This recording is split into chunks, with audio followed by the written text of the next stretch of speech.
noite. Que Jesus nos abençoe em mais essa oportunidade. Algumas reflexões com Jesus. Nós tiramos 4 temas do livro Jesus na Atualidade, ditado pelo Espírito João de Ângeles, ao meio de Paulo Pereira Franco. E essa semana agora de comemoração da consciência negra, esses 4 temas que nós escolhemos para refletirmos sobre o ponto de vista de Jesus acerca destes, nós percebemos que é uma certa semelhança a um casamento, um certo casamento. Durante a semana, nós procuramos visitar o Facebook. Não teve esse costume, não, mas equilibradamente tudo pode ser feito sem maiores problemas. Essa semana, olhando lá o Facebook, alguém postou que deveríamos comemorar a consciência negra, parda, amarela, branca, mas sim a consciência humana. Porque somos todos iguais, o conceito de raça não existe mais, graças a Deus. O que se tem no mundo são diferenças étnicas, grupos que se parecem biologicamente, historicamente, culturalmente. Então existem os asiáticos, os negros, os índios, os brancos, nós mestiços. Então houve essa evolução desse conceito. E justamente o livro traz essa reflexão de que Jesus tratava todos com muita igualdade. E falando de Jesus, nunca é demais falar dele. O seu evangelho é sempre atual, em todas as épocas, em todos os lugares, para todas as pessoas, porque os homens de hoje não são muito diferentes dos homens da época de Jesus. Nós temos as mesmas necessidades, nós temos as mesmas carências, os mesmos distúrbios emocionais, nós precisamos nos orientar, nós precisamos de equilíbrio. E são essas reflexões, à luz do Evangelho, que nós precisamos para isso. Então, com base nessas orientações, nós vamos buscar uma independência interior, nós vamos buscar uma certa liberdade. E para isso nós precisamos de 2 coisas: coragem e conhecimento. Então, conhecendo o Evangelho, reflexionando sobre ele, pensando sobre o que Jesus queria dizer, nós vamos conquistar essa independência e essa liberdade que é viver com mais honra. E, em primeiro lugar, nós vamos falar sobre a justiça. Sempre a mídia renova um caso polêmico. Estamos presenciando recentemente a polêmica do padrasto que é suspeito de matar a criança, aquela criança que foi encontrada lá em São Paulo há mais de 1 dia. E nós nos procuramos. Onde é que está a justiça? Como é que nós vamos encarar polêmicas e tragédias como essa?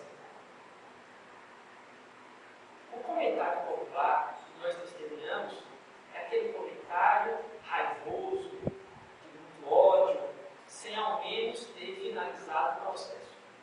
Assim são todos os momentos, seja aqui no mar, seja no país, seja no mundo. Nós nutrimos um ódio meio latente por certas coisas.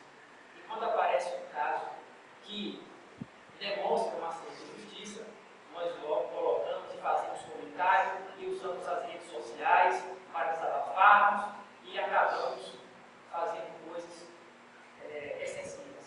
Devemos ter muito cuidado com isso, muito equilíbrio. Porque o sentido e o sentimento de justiça mexe muito com isso. Mas a justiça, o ideal de justiça é muito bonito. Qual o objetivo da justiça? O primeiro objetivo dela é corrigir, reparar o erro. É para isso que ela existe. Nós sabemos que a justiça humana ela está muito atrasada ainda. Tem muito que evoluir. Há muitos equívocos ainda. Mas ela tem um objetivo fantástico: corrigir o mal do mundo, corrigir o mal da sociedade, corrigir os problemas em comunidade, reparar esses erros e, ao lado disso, corrigir o infrator. Então a justiça se baseia nessas 2 coisas. Ora, reparando o erro, corrigindo o infrator, irá devolver esse infrator para ser útil na sociedade.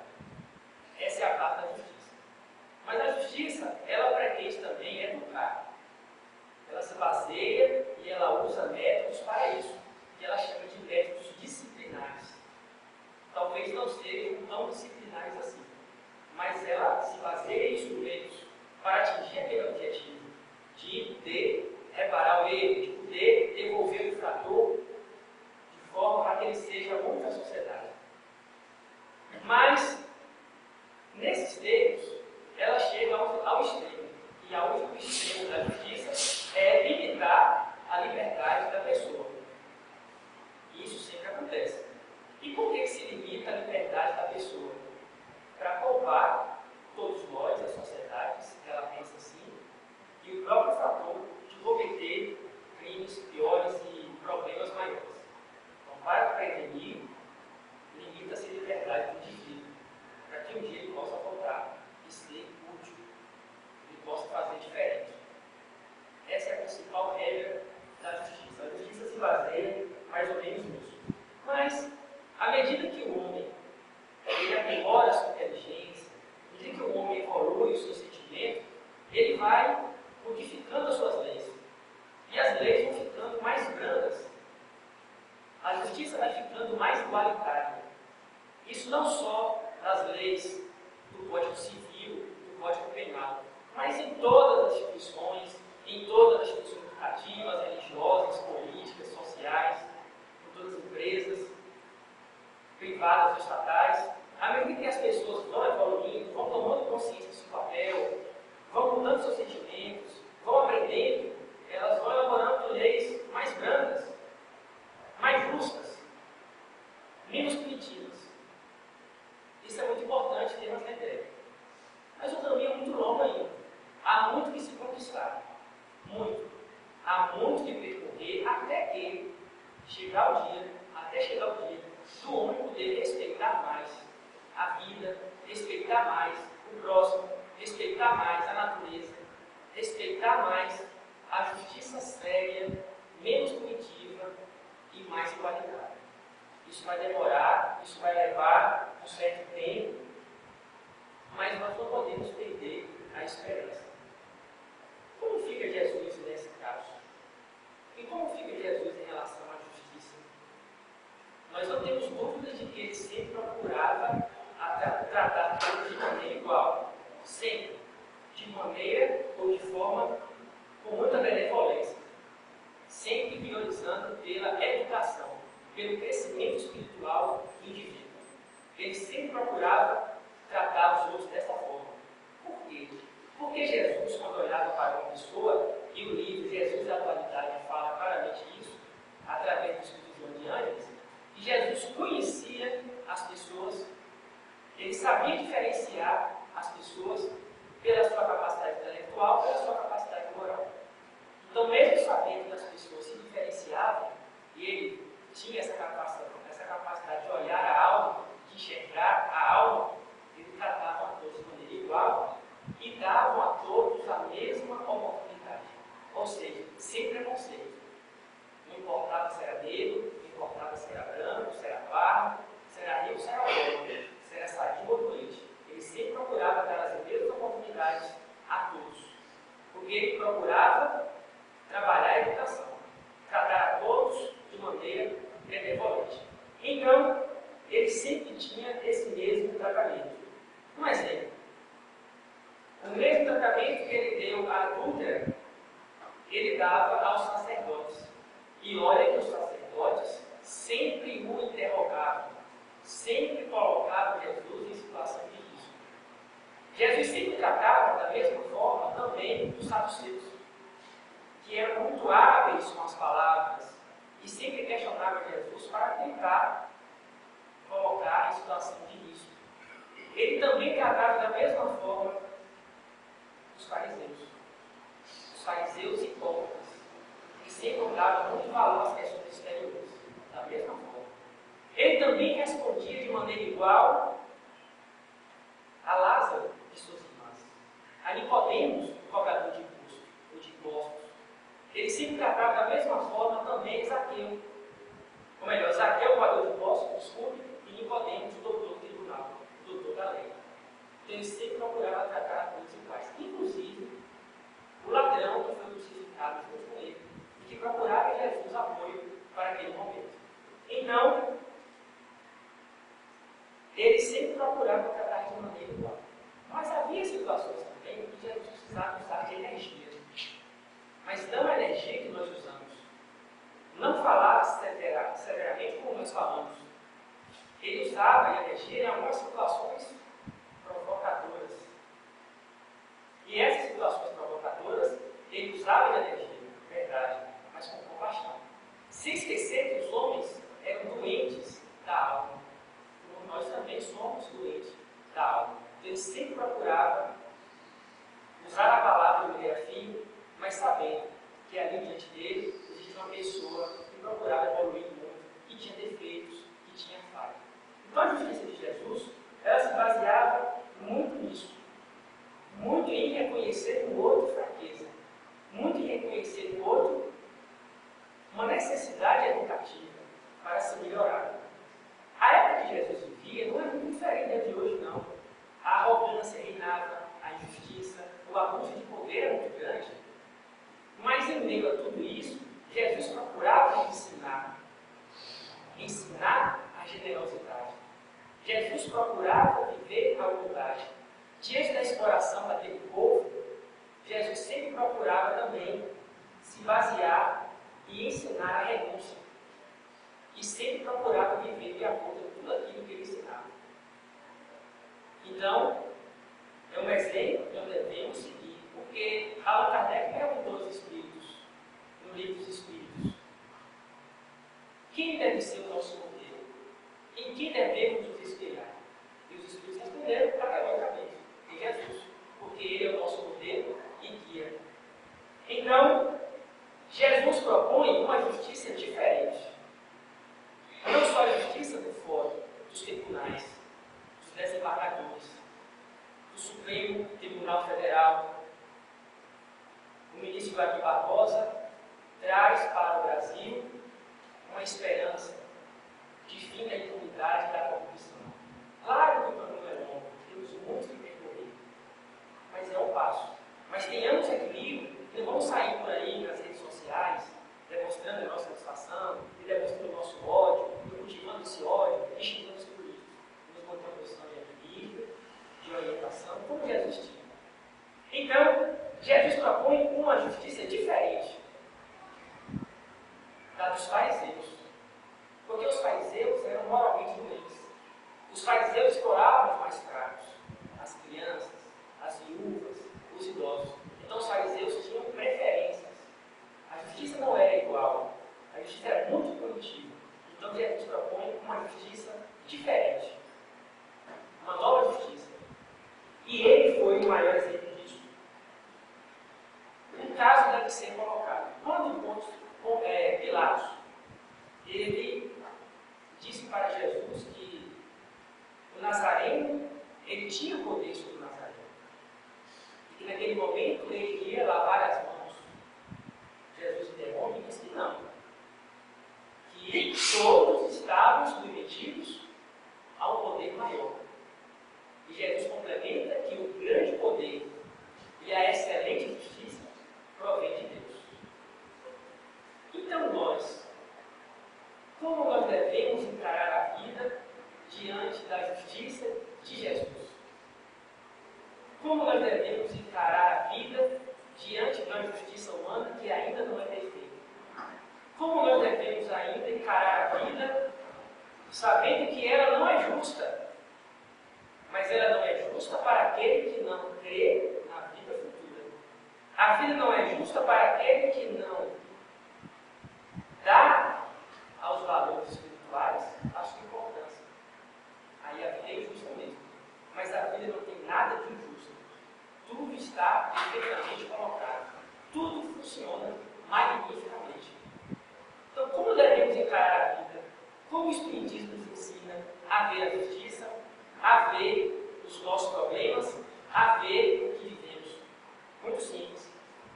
É melhor pagarmos agora aquilo que nós esquecemos de resolver lá atrás. É melhor pagar logo. Não vamos deixar isso para trás. João de Ângeles é isso. Vamos encarar os nossos problemas assim. É melhor pagar agora o que esquecemos de resolver lá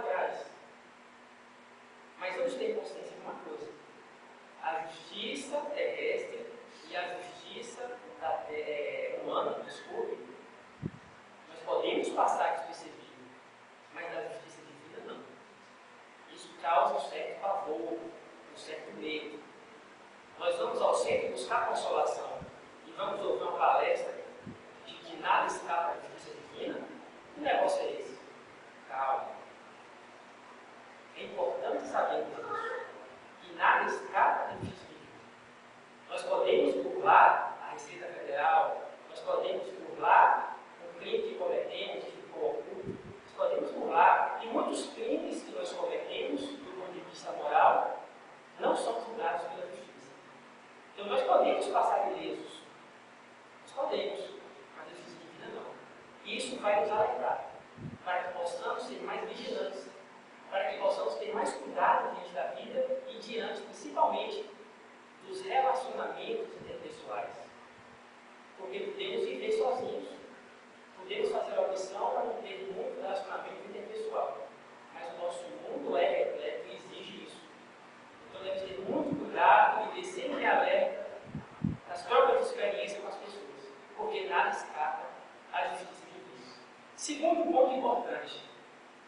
É melhor que estejamos pagando agora os nossos compromissos de ontem e que nós não lembramos, graças a Deus que não lembramos, do que nós fizemos.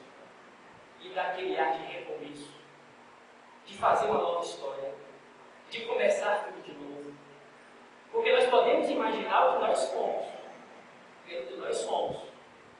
Então, já que nós não lembramos, vamos pagar os nossos compromissos.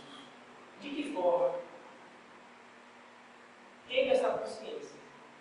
Por que é melhor pagar o que nós temos que pagar, passar pelo que nós temos que passar, do que vivermos iludidos com a consciência de tudo? É bem melhor, com certeza.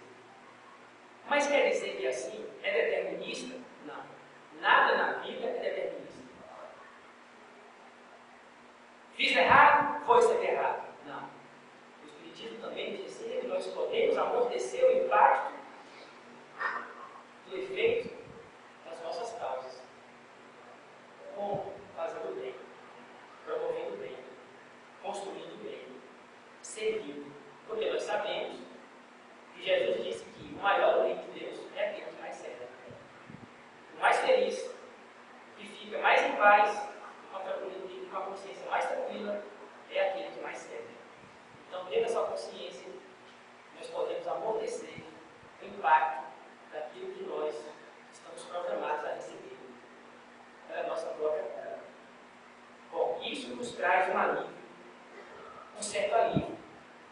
Então, vamos começar sendo mais justos. Essa é a primeira reflexão junto com Jesus. Vamos procurar ser mais justos. Ser mais justo com todos, independente se é da nossa família, independente se é o nosso colega, se é o nosso amigo. E, pelo menos, tentar tratar a todos da mesma forma. Aí estaremos construindo um clima de justiça. Bom, meus amigos, o segundo ponto é a tolerância. E esse, segundo a nossa opinião, é o mais importante. Porque, se não cometemos injustiças, nós não vamos precisar da tolerância dos outros. Se tratamos os outros iguais de maneira justa, não vamos precisar da tolerância dos outros porque nós não erramos. Então, a segunda reflexão de Jesus, que Jonas de Anjos traz no livro de Espiritualidade, é sobre a tolerância. Mas o que é tolerância? Bom, para a psicologia profunda, julgar o erro do outro é uma grave desumanidade. Julgar o erro do outro, nós não devemos fazer isso em hipótese nenhuma. Jonas de Anjos coloca isso. O problema do erro pertence a quem erra. Ele fala, pertence a quem erra. É bem assim. O problema do erro pertence a quem erra? Sim. Karmicamente, sim. Mas nós podemos ajudar a sair daquele erro. Podemos. Então, não julguemos o outro. Isso é grave, segundo a psicologia profunda. Bom, por que Deus deve julgar o outro? Existem várias razões, mas Mas uma delas, quem erra por si mesmo, já sofre um doloroso processo de autoflagelação. Ele sabe que errou, ele sabe que faz errado, não precisa ninguém acusar.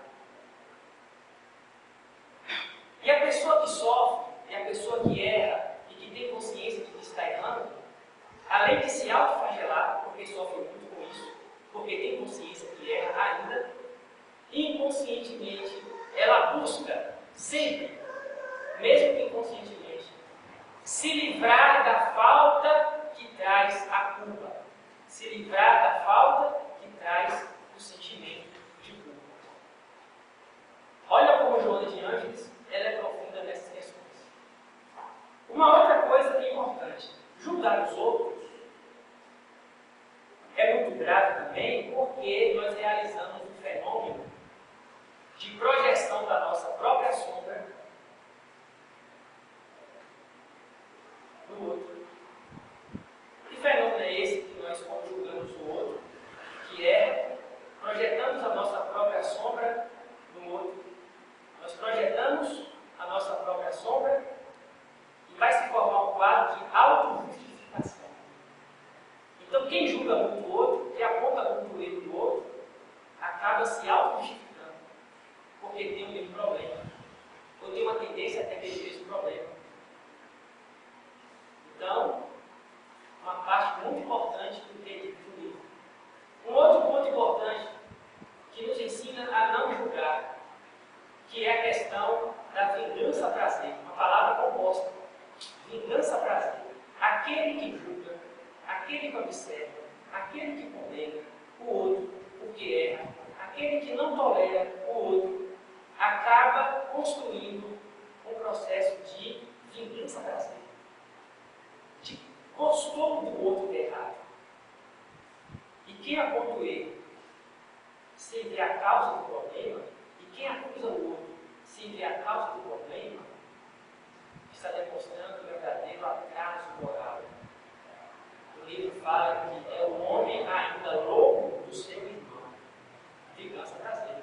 No fundo, nós gostamos que o outro erra, para termos a oportunidade de apontar o erro e dizer que o outro está errado. Vingança prazer. É o livro de Joana de Ângeles. Nós devemos ter muito cuidado com essa questão de não tolerar o erro do outro. Essa é mais uma reflexão com Jesus. Mas por que nós devemos tolerar o outro? Devemos sempre tolerar o outro.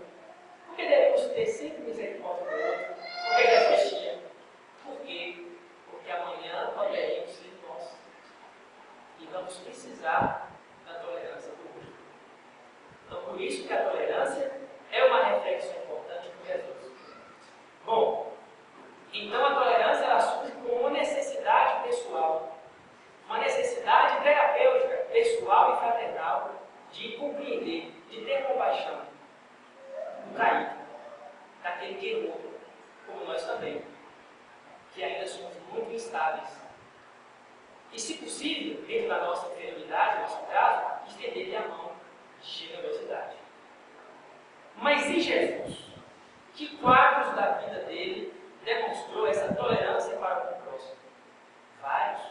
Vários casos. Inclusive, ele era muito severo no julgamento daqueles julgadores da vida alheia. Jesus sempre repreendia essas pessoas para que elas pudessem se educar e não se ocuparem com a vida do outro. Esse foi o primeiro ponto. Segundo ponto, uma passagem do Evangelho que Jesus ensina que nós devemos ter uma postura diferente, ao invés de olharmos o argueiro no olho do outro, um cisco no olho do outro, que procurássemos olhar a trave que existe no nosso, que ao invés de ficar reparando muito no outro, que cuidássemos do nosso autoconhecimento, de perceber o que precisa mudar em nós, de reconhecer se nós não tivemos culpa, né, naquele processo, naquele conflito. Reconhecer que erramos, reconhecer que precisamos mudar. São estas palavras, as outras palavras, que interpretam essa passagem do Evangelho de Jesus. Então, em um outro caso muito emblemático da vida dele, nós vamos perceber que ele foi altamente tolerante com a adúltera, aquela mulher que foi condenada de levar até ele para que fosse julgada. Ele de maneira alguma ajudou. Ele tomou-se de compaixão e ajudou a levantar. O maior exemplo de tolerância que nós poderíamos ter ao sair daqui. Essa foi a postura dele, de não condenar a mulher adulta. Então nós devemos nos espelhar muito nessas reflexões. Algumas reflexões que Jesus nos traz, algumas reflexões do Evangelho. Não é só ler, refletir. O que Jesus queria dizer com aquilo ali? Então nós devemos ter muita compaixão com quem cai. Mas por quê? Depois de tudo isso que nós falamos. Porque a consciência de quem erra, a nossa consciência que erramos, já se constitui o próprio juízo. A nossa consciência já nos julga. Porque no fundo nós sabemos se estamos certos ou estamos errados. João de Anjos nos sugere isso. Não condene, não julgue ninguém. Porque a consciência de quem erra já é o juiz dele. Por que também nós não devemos condenar as pessoas? Por que nós devemos sempre tolerar as pessoas? Porque ele passa o erro que ele fez, o sofrimento que ele está passando, já se constitui uma punição muito grande. Não precisa ninguém mais julgá-lo. Já é uma punição muito severa. Porque também nós devemos sempre compreender e tolerar os caídos, tolerar o infrator. Por que também? Porque amanhã poderemos ser nós, se não tivermos forças para prosseguir no bem. Poderemos cair. Vamos precisar disso. Então a tolerância de hoje vai se transformar na compaixão que vamos receber amanhã. Essas são as sugestões do Espírito de hoje. Uma outra reflexão com Jesus é sobre a honra. Mas o que é ser um homem honrado? O que é ser uma pessoa honrada? O que é ser um espírito, um cristão honrado? Um pai de família, uma mãe de família, um jovem, uma criança honrada, um adulto, uma pessoa honrada? É muito simples. Nós estamos honrados de estar aqui hoje. Frequentamos uma outra casa espírita, trabalhamos em uma outra casa espírita, mas sempre somos bem recebidos aqui. Isso nos deixa muito honrados ou honrados. Mas o que é ter uma vida honrada? É saber escolher. Saber escolher o melhor. Ter uma alimentação honrada. Saber comer. Ter uma vida honrada. Explicar a lei, as leis. Procurar ser um bom cidadão. Isso é ter honra. Saber escolher o melhor. Então, dentro da nossa vida, nós temos que aprender a escolher o que é melhor para nós. E se temos a consciência do Evangelho de Jesus, isso vai se tornar mais fácil. Isso vai ser melhor. Vamos viver melhor com isso. Então, primeiro ponto, saber escolher o melhor. Mas para saber escolher o melhor, nós temos que ter uma coisa: coragem. Coragem para deixar o que não presta e saber escolher o que é melhor. Isso é um processo. Mas a vida honrada nos espera, porque com uma vida honrada nós vamos conquistar a confiança dos espíritos superiores, nós vamos sentir melhores. Mas uma vida honrada começa justamente assim, sabendo o que queremos da vida, sabendo como conseguir o que queremos da vida. Isso é começar a ter uma vida honrada. Mas quando nós sabemos o que é bom para nós, e quando nós sabemos o que queremos, isso é uma prova de um grande amadurecimento pessoal. Estamos saindo um pouco daquela influência só da matéria e estamos pensando mais, de maneira mais ampla. Então, a prova de amadurecimento pessoal é justamente saber o que queremos e como vamos conquistar isso. Quem pode nos auxiliar nesse processo é a nossa consciência. Ouvir a nossa consciência. E ouvir a nossa consciência à luz do Evangelho. Porque a luz